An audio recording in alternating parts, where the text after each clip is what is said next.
Oi pessoal, bem-vindos ao canal Saúde em Pauta. Meu nome é Júlia e hoje a gente vai falar um pouquinho sobre farmacologia.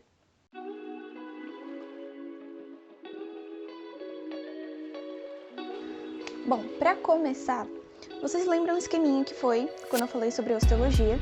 Vai ser a mesma coisa, eu vou disponibilizar um resumão, esse vai ser um pouquinho mais pesado, tem 4 páginas, e tudo que você tem que fazer é ir no nosso Instagram, seguir as regrinhas e eu vou te disponibilizar o teu resuminho.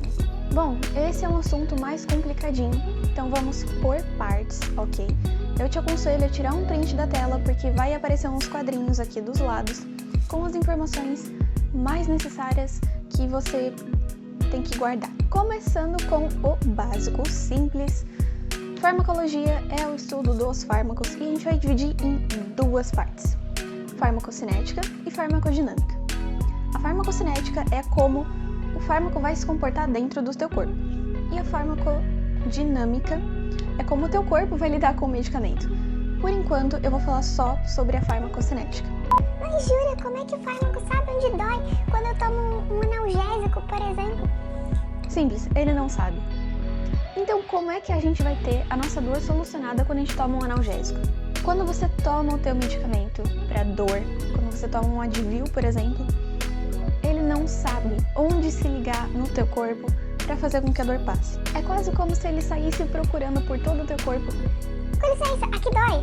Não, Aqui dói. não. Aqui na cabeça dói. Dói. Pronto. A gente tem nas nossas células receptores. Sabe o modelo mosaico fluido? Esse aqui. Bom, a gente pode ver que tem umas proteínas de membrana acopladas nessa membrana. Essas proteínas de membrana vão reconhecer tudo que chega na superfície da membrana para ver se pode entrar ou não. Ou se pode simplesmente só se ligar a ela.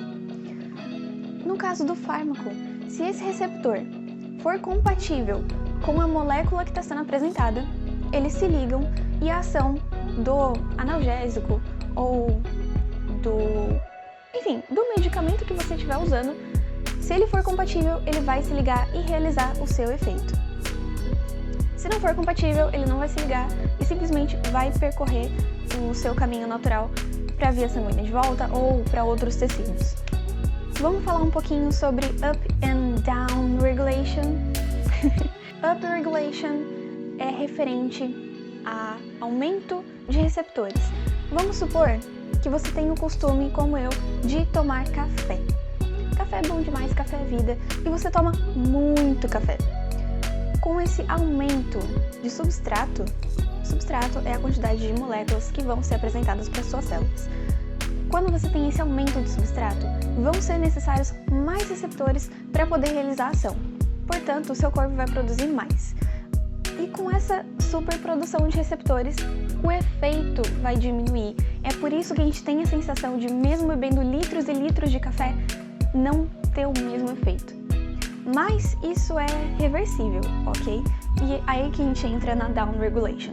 Quando você para de tomar tanto café, ou simplesmente para de tomar café, esses receptores não vão ser mais tão necessários, então o teu corpo reabsorve eles. E essa reabsorção é a down regulation. Então, quadrinho aqui. Up regulation, quanto mais substância, mais receptor. Down regulation, menos substância, menos receptor. É isso que faz com que a gente tenha, por exemplo, resistência a medicamentos. É por isso que a gente tem que trocar alguns medicamentos de tempos em tempos. Essa tabela aqui eu gosto bastante, porque fala tudo que a gente precisa saber sobre o efeito. A gente pode ver aqui que existe uma janela de efeito. O que é essa janela de efeito? É a quantidade de substância necessária para ter um efeito que não seja nocivo, mas também que não seja subterapêutico. Subterapêutico é uma quantidade que não vai ter efeito no seu corpo. Por mais que tenha algum tipo de medicamento, princípio ativo ou o que for, você não vai ter isso interferindo no seu metabolismo.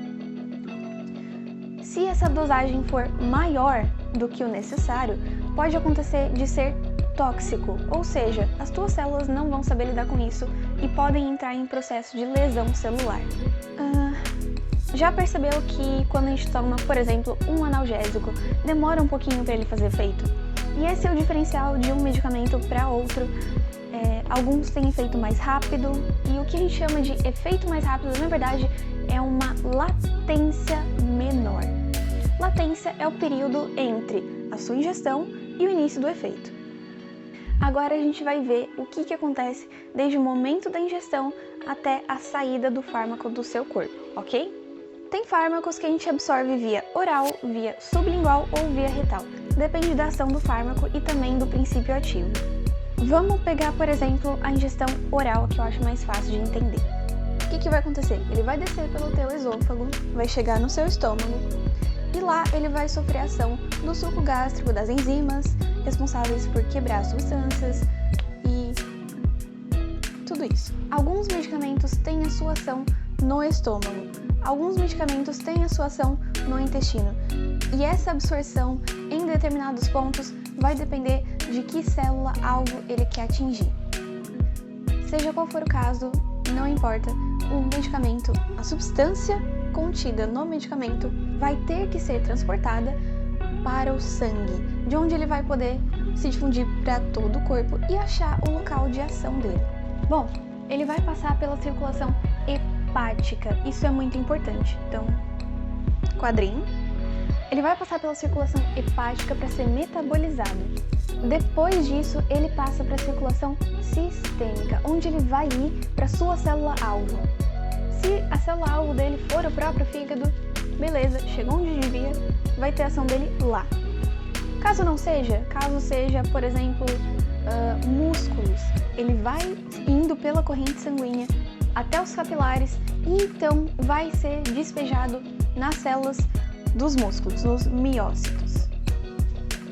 Vale lembrar, galera, que tem algumas barreiras que o fármaco vai poder ou não atravessar, ok? Então vamos supor que a gente está falando de uma gestante. Gestantes não podem tomar determinados medicamentos porque eles ultrapassam a barreira placentária.